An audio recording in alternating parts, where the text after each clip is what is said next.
All right. We're back. You know what happens every day at 2 p.m. Eastern? This, you and me, staring each other in the face. We're going to get started again on our 30-day journey to improve your finances during this wonderful time. And by wonderful, I mean the complete opposite of that. Our announcer for today's show is my daughter, Ollie Dunn. Ollie, let's get us started. Hello, I am Ollie Dunn. Welcome back to day 10 of your daily live stream. Today, we'll be talking about stimulus. I have no absolute idea what that means, but your host does, Peter Dunn. Thank you, Olivia. All right. Fifth grade's going well. I'm passing so far, teaching our children at home how to be reasonable people. And by me, I mean Mrs. Planner. All right, everybody. It's a big day. It's day 10. It's the day I've been waiting for to explain what is going on with the stimulus package. We have a lot of updates for you today, a lot of positive signs, and a couple warnings on what is ahead. I've gotten some great feedback over the last couple of days of how people are using this platform, our time together, to better their lives. People watching it at dinner together and passing it on to their loved ones so we can all get prepared. All right, so let's think. Do we want to start with the good news or the bad news? Well, let's go back to one of the basics that we like to talk about a lot on here. There are three major problems going on right now for all of us. The first is COVID-19, the virus itself. Our desire, I think our collective desire, is for it to go away. And we want the economy to recover. And I am following the direction of scientists. So I am staying inside. I am not going out. I want the economy to recover. And I think the best way to do that is for all of us to slow the spread of COVID-19. That's all I have to say about that. The other two, we have a lot to talk about. There's the stock market, of course, as it fluctuates, and the volatility, which is just extreme up and down. The volatility continues to bring fear and trepidation into our lives. We need to determine how that plays into things. We also need to look at the third problem, which is the economy at large. Let's start with the stock market. So as of 2:02 p.m. Eastern Time on March 25th, the market is currently up again. That's 2 days in a row, the first time since February, which is a decent sign, right? The market wants stability. The stock market wants to see we have a sustainable plan moving forward. And until it feels, as this amoeba, until it feels like there's a plan to sustain us all, it's not going to be very happy. Right now, it's happy. I'll be honest, though, I'm not sure that's going to be sustained. Yeah, it feels good to have 2 up days, but something's going to happen tomorrow morning. This is where we need to creep into some of the bad news and get into the economy. Tomorrow morning at 8:30, 1 hour before the market opens, we're going to get a big number, a big, bad, ugly number in the form of bad news, and that is the unemployment filings for the past week. It's going to be horrendous. It's going to scare us. If it's really bad and the market hasn't already priced in the bad news, we could see quite the market fall tomorrow. I don't tell you this so you can act on that advice and go and invest or pull your money out or anything like that. What I'm telling you is that we've gotten a couple pieces of good news in the last couple days, but that's not going to be sustained realistically. This is still a long battle. When I say 16 to 20 weeks of economic pain, I mean it. During those times, some things are going to go our way, and we've happened to get 2 good things over the last couple of days. And as of 1 a.m. this morning, we did get our first really good look at the stimulus bill that's going to be voted on this afternoon in Congress.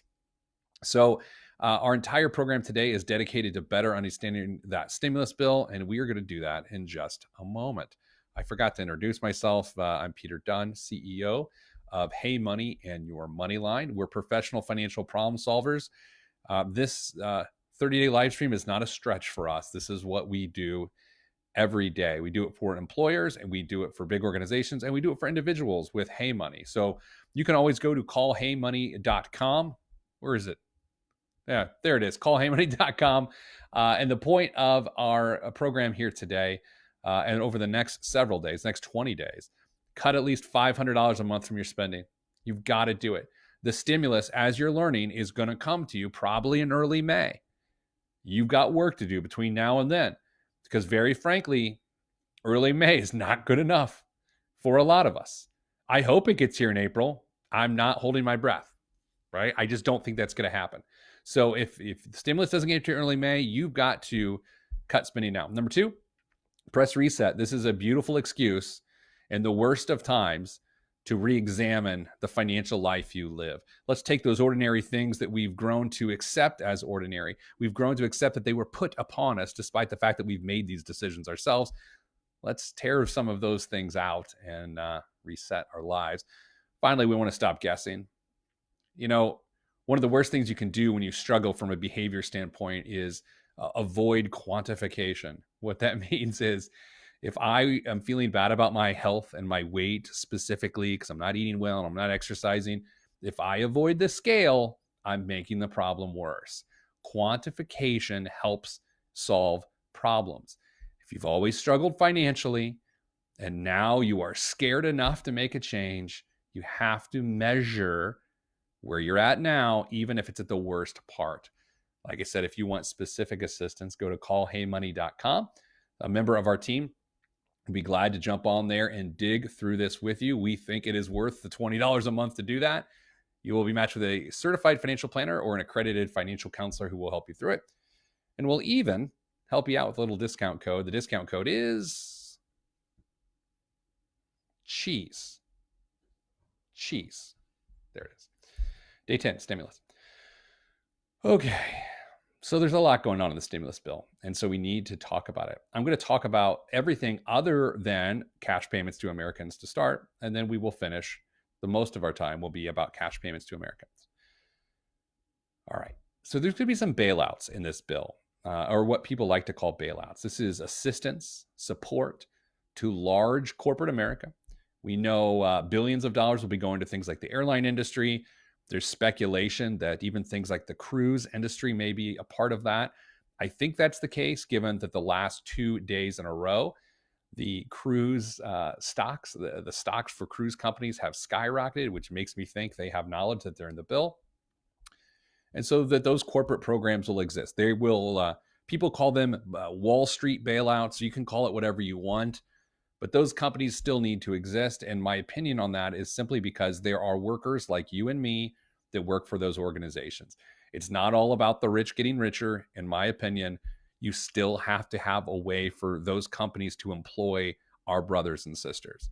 The second part of the stimulus bill that you're going to see is you're going to see increased medical spending and support for health institutions, which is a really good thing. We're seeing reports just as of this afternoon that student loan payments on federal bills are going to essentially be forgiven for the next 6 months through October. None of this is final until the vote this afternoon, but at a first glance, it looks like if you have federal student loans, you will not be obligated to make a payment between now and October, and the student loan interest that would accrue on those payments not being made will be waived for the period. So if you're struggling and you can't make your student loan payments, don't make them during this period, but wait until we get final confirmation on that. There's going to be some additional elements on that. We may even do a full unit on student loans in the coming days, because if you're currently part of the Public Service Student Loan Forgiveness Program, you may not want to skip those payments because it could make you ineligible for that program. I'll do the best I can to get you those details. Other parts of the stimulus include the small business support. So think of it this way. I have a small business, teens of employees. And so if I were to struggle, if we did not have reserves, which we do have reserves, but if we didn't, or we run out, I could go to this, or, part of the funding bill, get a loan. And if I don't lay off anyone because we struggle, then I'm able to have that loan forgiven and we just move on with the course of business. It's really hard when you see, a $2 trillion, which is just a silly, dumb number, a $2 trillion bailout plan. Sometimes it's hard when you hear all you get as an entity, as an individual entity. In some cases, is $1,200. Yet these other organizations are getting billions of dollars. It's really hard to see beyond your own self-interests. And I don't fault you for that if that happens to be your perspective. You're always welcome to hold your own perspective, and it never has to match with mine. And that's okay. I'm okay with that. And I hope you are too. There are parts of this economy that needs to be stimulated. The fact of the matter is, if you get $1,200 as an individual and you're struggling, it does not stimulate the economy. It begins to rescue you. Those are different issues, right? We need to rescue the people to all or any degree who need rescued. And then we need to stimulate the economy so it can keep moving. It is a very tricky balance. I want to be incredibly cynical about the bill and about both sides and how they argue and things I disagree with. But the fact of the matter is, this is the largest economy in the history of the world that they're trying to save in less than 168 hours of notice. They only started working on this bailout about a week ago. So I'm extending them some grace. They're making the best decisions they can. Yes, self-interests are getting involved for the politicians to some degree. I also think you're seeing the influence of lobbyists and all those sorts of things, but I'm trying to look at the positive side of things and see how it impacts you and me.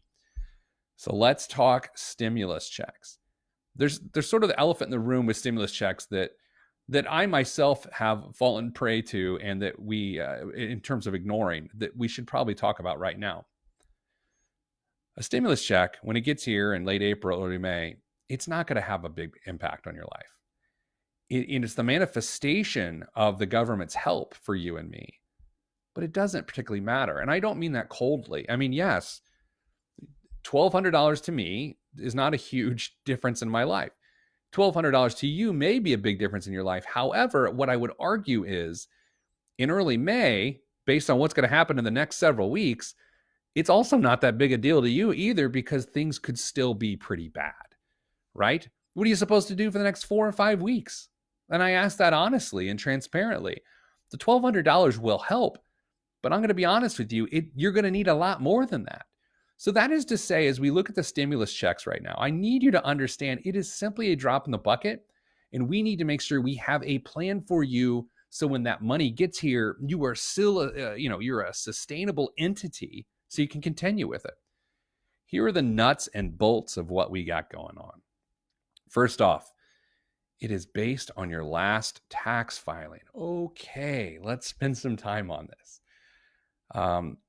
If you filed your taxes already here in 2020 for 2019, because you always file your taxes for the previous year in the current year. This can get confusing fast, so I'm going to say it slow and I'll probably say it multiple times.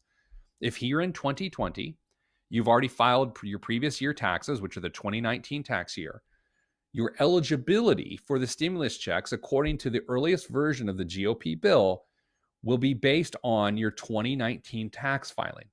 All right, so we're going to talk about some of those eligibility requirements here in a second, but you have to know the last tax filing you had is what affects your eligibility. If you're like me and you've yet to file your 2019 taxes here in 2020, then our last tax filing on record will be our 2018 tax return, which means the eligibility for my particular household will be based on that tax filing. So let's go through a few scenarios here. Let's say that in 2018, you made over the threshold, so you would not be qualified for the stimulus under 2018 filing. It could make some sense. If you can bust your hump and get that tax filing in immediately and for 2019, if for some reason you are now in the qualifying group, your reality changed. You're in a worse position. You were in a worse position in 2019 than 2018. If you do that, what can happen is you could potentially improve your chances for eligibility. Is that a guarantee? No, I'm trying to trick the system for your behalf. There's nothing illegal about it. We don't know the timing of this. It just improves your chances, right? Now, let's say that in 2018, you were eligible, but in 2019, you had a better year and you were not eligible for the stimulus, and you have not yet filed your taxes. I would recommend you don't file your taxes out of the concern that your improved year of 2019 would make you ineligible for the stimulus. Does that make sense? I don't know, but that's the way we're going with it. Each adult so far, based on what we've seen, would get $1,200 if eligible, and we'll talk about that in a second. And each child in that household would receive $500. What I don't know yet are things about blended families or separated families or joint custody or anything like that. I have no idea yet. We're still learning. And when I learn, believe me, you will be amongst the first people to know. All right, so that's what it looks like. It's based on your last tax year filing, $1,200 for adults, $500 for children. You know, I almost forgot, and I want to go ahead and mention now, another big part of the bailout bill is improved unemployment benefits that can actually replace your entire salary for up to 6 weeks. And it's an enhanced benefit that previously did not exist.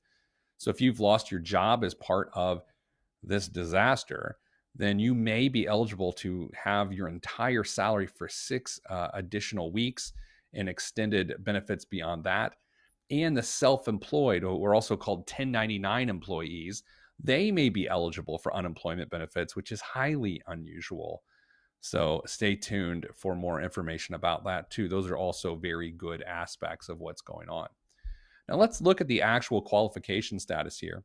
If you, a single person, if you were an individual and you make under $75,000 a year, then you will receive the full stimulus of $1,200.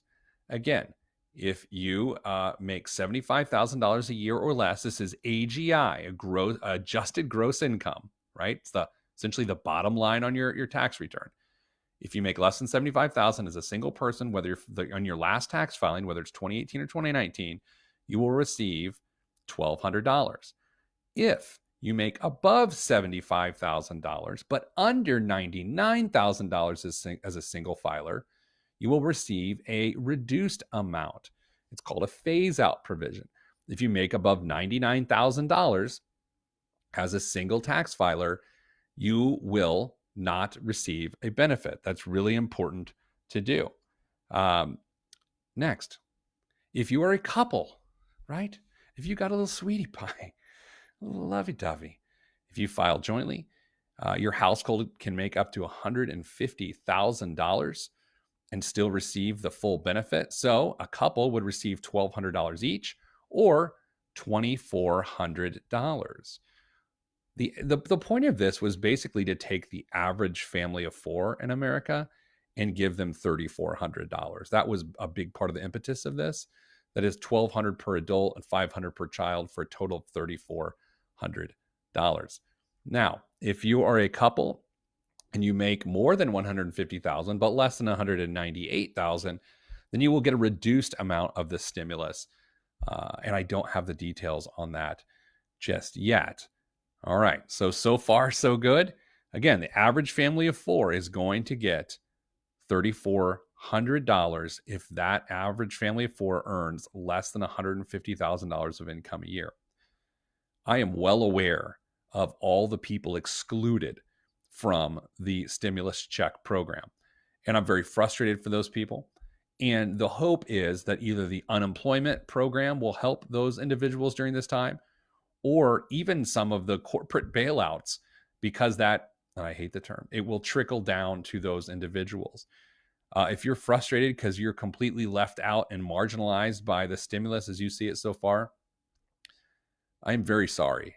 And I would be as frustrated as you likely are, and I would feel as abandoned as you likely are feeling right now. And so the hope is that as the economy improves, that we get the economy going full speed ahead, and it allows you to pick up where you were and continue on. Another note, and this is a little tough here, but it's true. Again, the stimulus is not going to make a giant impact on everyone's lives. It just isn't.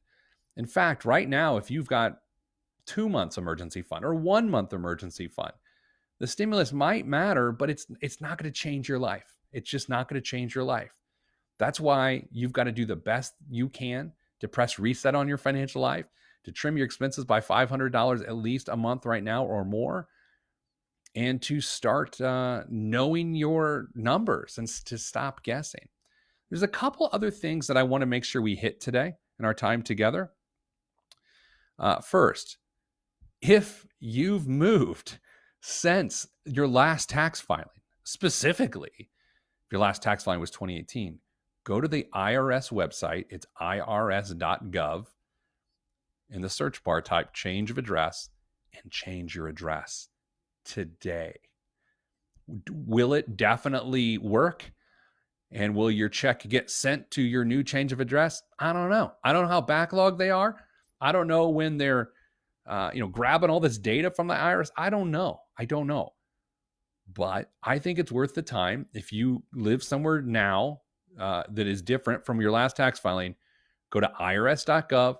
In the search bar, type change address, go through that process and change your address. Vitally important. Next, and I've sort of been talking about this. Keep it up. Sorry about that. Getting everybody seasick. Don't put yourself in a bind. Don't put yourself in a position where you're fine now, but you make decisions that then force the stimulus check to bail you out and save the day. We don't want that at all. People do that all the time with tax refund checks and bonuses. And, if you happen to have one of those months where you get 3 paychecks instead of 2, people have these sort of premeditated emergencies and they put themselves into these binds. And I really don't want you to do that. Again, if I'm under the belief this is a 16 to 20 week emergency. We're in week 2. I don't think you're going to get the stimulus until week 6 or 7. And then we're still talking 10 weeks at least of a financial emergency. So see if you can get through these next 4 to 5 weeks from now without any stimulus, because it's not coming until then. Anyway, I know it's easier said than done. And I know me telling you to get through it is not exactly helpful. I'm just trying to set reasonable expectations here. As I get a chance to read through the appropriate parts of this 1,200-page stimulus bill, I will do my best to share them with you here on this program. I'll be honest with you, we're mixing it up and making changes as we go. We're going to fall off the curriculum path from time to time and hit more breaking news like this. And even as we look at, what the market does throughout the day, the stock market, it may not be a thing where you say, well, hey, I don't care. I don't have a lot invested in the market. The market can still tell us something about what's going on in the economy. The stock market has come down a little bit from its highs. I don't want you to become obsessed about the stock market. There's no reason for you to watch, financial news all day. But I am, again, going to try to update you on it so you can better understand the role it plays in our recovery. I'm looking at some last minute notes here. I think we're good. For today. If you want to talk, if you really are experiencing some anxiety, intense anxiety, a lot of financial stress, and it's really pushing you close to the edge, don't hesitate to reach out to me personally. Ask Pete at PeteThePlanner.com, even if it's just a vent. It's a really helpful thing. If you're stressed financially, I know it may not feel like talking about it will make you feel better, but I can assure you, getting your financial stress out there to someone who's just there to listen, not necessarily to solve the problems, but just to listen, will make a big difference. If I could be transparent with you for a moment, even when I have financial stress, right? A person who lives in the financial stress industry, that's not a thing, but it is right now. I don't like talking about my own financial stress. I hate it, actually. Because right before I finally break down and talk to Mrs. Planner or a trusted loved one about the financial stress I'm experiencing, right before I do it, I'm convinced it's the worst idea in the world and it's going to hurt a lot. But the second my lips start jabbering and that information comes out, I feel instantly better. And the crazy thing about it all is that I forget every single time I'm in that same situation, and I have to remind myself that I'm going to feel better when I talk about it. And I think you need to understand that if you've never had dealt with a lot of financial stress or anxiety or job loss, that you're going to feel naturally disposed to not want to talk about it, but you should. And if I'm the only person you can talk about it with, then I'm the only person you can talk about it with. Just email me, ask Pete at PeteThePlanner.com. We'll jump on the phone if we have to. We're going to get through this. We have some positive signs. We're still at mile 1 of a 26.2 mile journey back to a stable economy. We're going to get through together.